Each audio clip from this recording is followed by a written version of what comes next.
Faith is a profound trust based on evidence and reason. Jesus appeared in John 20:25-28 to Stephen. He said, look, here's my hands. Put your finger into my hands. It's after the resurrection. Here's my side. Put your hand in my side. Now believe.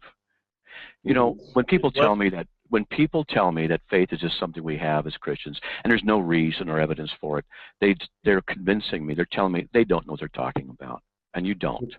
Okay, so you have a hearsay document. You have a story, and you keep ignoring the points I'm making, and you jump to something else.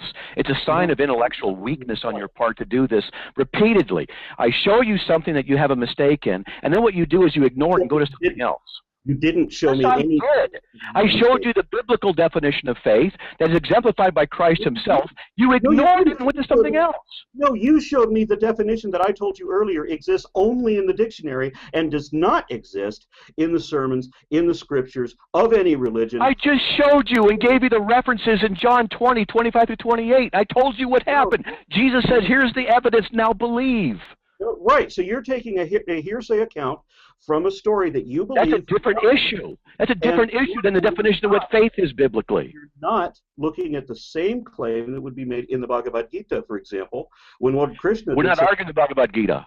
Why not? We're not arguing the Quran. Why would you not believe when? Because I'm a Christian.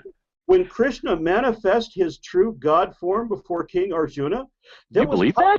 How much greater a definition? Well, no, I don't have faith like you do. I don't believe that.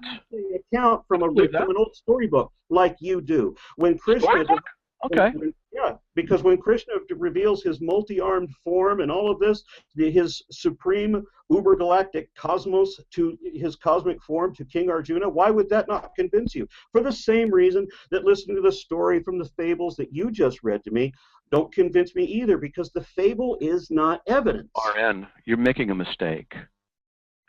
We went through the definition of faith. I showed you biblically what that definition is, and then you just go to something else. You continue to ignore the points. You are not very logical at all. I'm dead serious. You're one of the most illogical, irrational individuals I've met. Aron, you're making a mistake. Aron, you're making a mistake. Aron, you're making a mistake.